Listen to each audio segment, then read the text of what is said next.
Friends, welcome to my program, Colonel's Punch. Today is day 100 of the Russian-Ukraine War 2022. It's been a bloody horrendous war. Over 70,000 have been killed. 7 million have been uprooted. And dozens of cities and towns being razed to the ground. Well, President Putin had launched his special ops on 24th February to demilitarize and denazify Ukraine. He launched a multi-front attack, but it turned out to be a disaster as his forces faced Ukraine resistance on all the defense lines. Coming to the main thrust at capital Kyiv, thousands of Russian tanks and patrol vehicles and AFVs were just destroyed, most bogged down in the Russian winter, muddy winter. And the advance came to a crashing halt on the line of Hostomel, Irpin.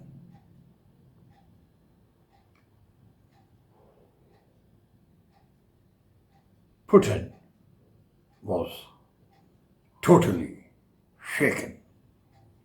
The might of the Russian army nearly shamed. Faceless, he decided to call off the phase 1, saying that his objectives have been met and he will divert his forces towards the east.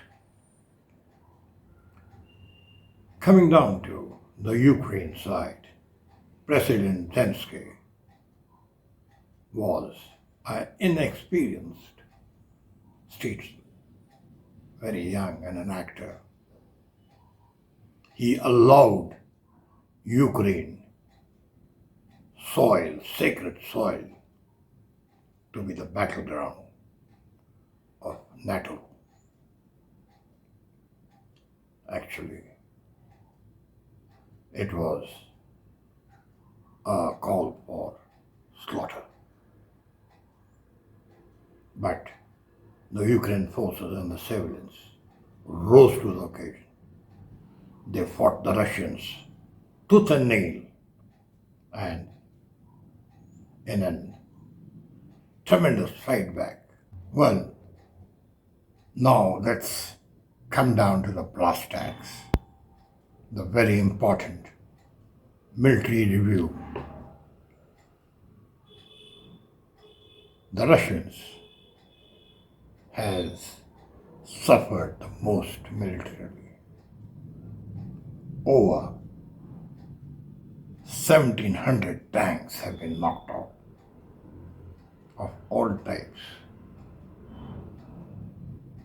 3,000 armored fighting vehicles have been blown apart. 175 aircrafts downed, and over 200 helicopters crashed. Now this is not a simple defeat. President Putin has not been able to win. That is his problem, his forces, both morally and physically were not trained to fight. Now let us see what really went wrong. First, both strategically and tactically, they suffered loss of face. Remember the great German army, which was brought down by the Russian winter. Now the Russian army got bogged down in the muddy lands of Ukraine. Russia was actually fighting tactically a 21st century war with 20th century, even 19th century weapons. Now, it launched its offensive on 4 fronts, and they were distance away, about 3,000 kilometers. That means each front was about 300 to 400 kilometers away. It was not possible to regroup, reshift, and the reserves were very thin. Even to win a war, you require a superior force. Russia managed to build up 150,000 troops and 1,000 tanks in the initial stages.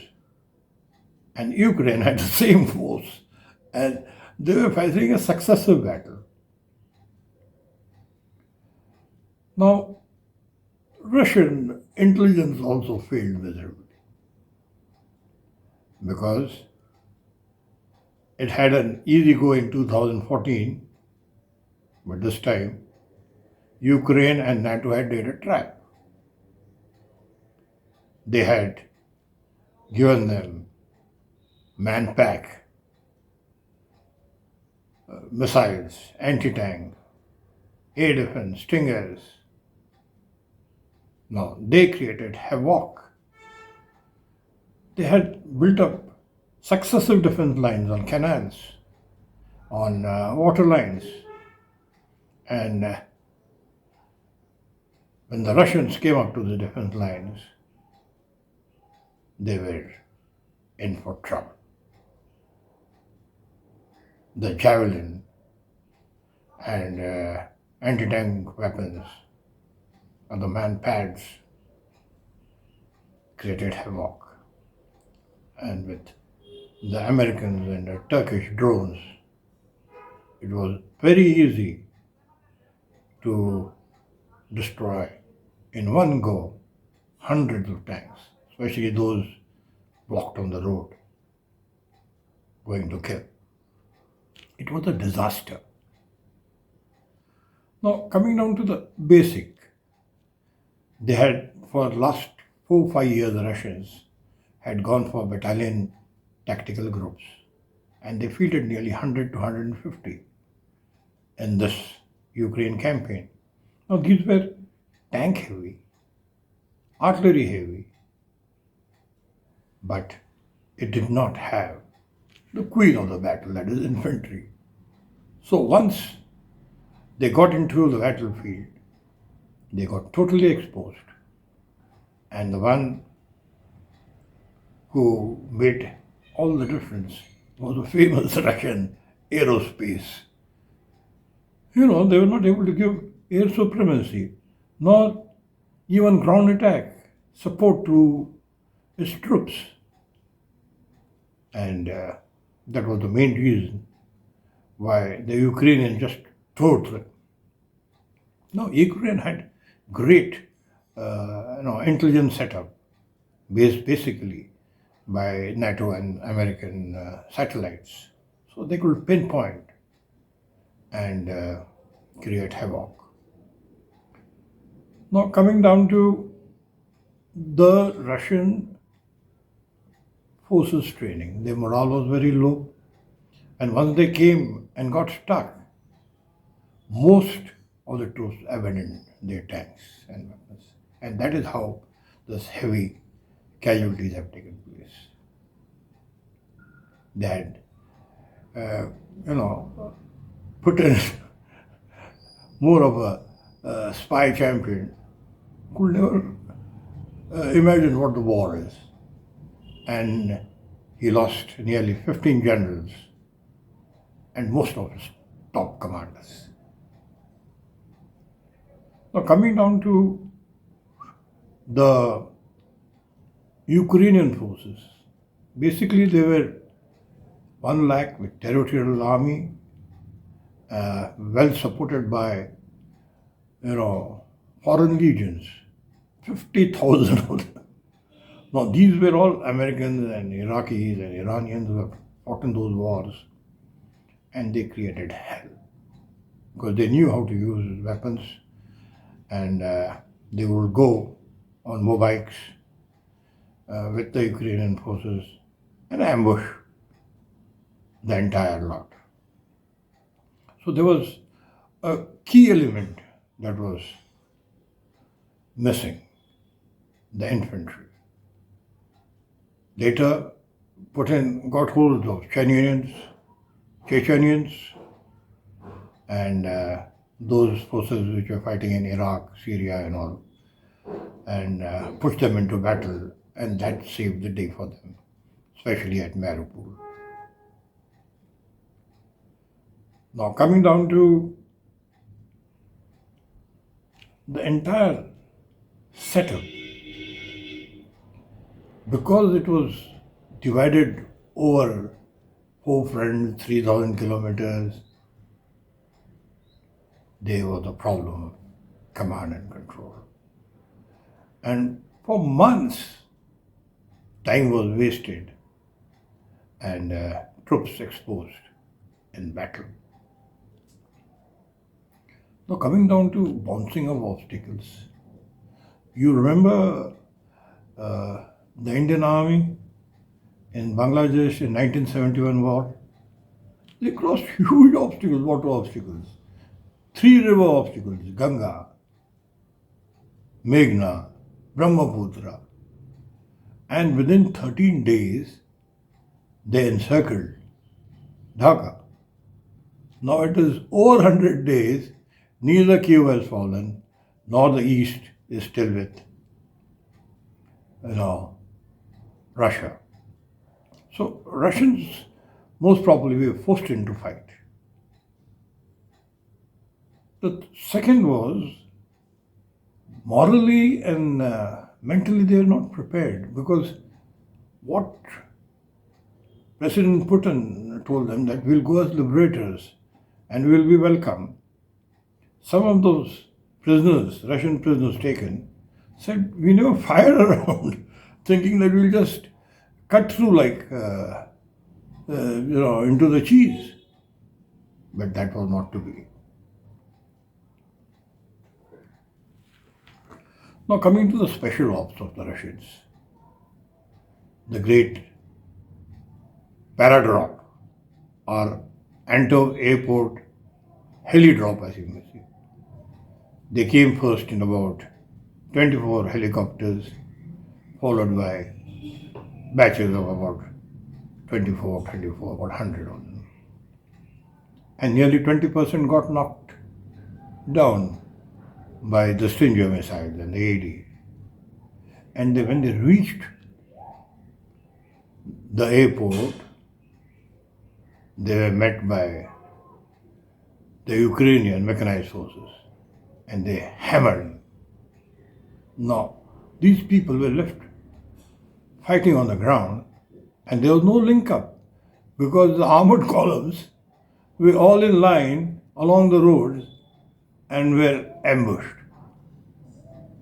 Now, the great paradrop which was to come for capture of Kyiv never came then, because the heli-borne ops fizzled out. So on all fronts, the armor, the mechanized, the air, the intelligence, the Russians failed miserably. they'll have to now go back to the chessboard. And the only thing which has come out in President Putin's favor was till now NATO was knocking at his door. Now, after losing nearly 30,000 troops, Russian troops have been blooded. Their modern weapons now are in the battle, and now they've got the feel of the battle.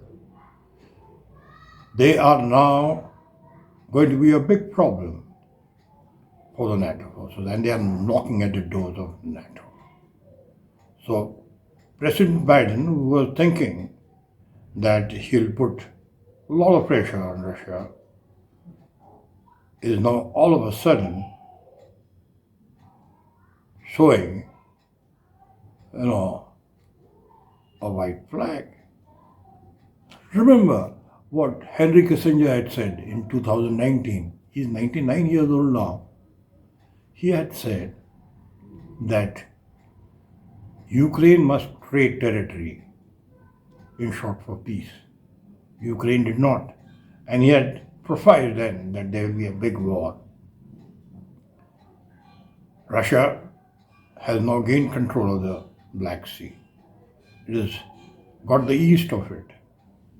And now, with Finland and Sweden and most Baltic and Balkan states, which form a part of Soviet Union, are showing eyes, you never know what will happen, because Russia, right from the beginning, has been threatening to use tactical nuclear weapons. Russia is like a wounded tiger, and it will attack if pursued. Time to smoke the pipe.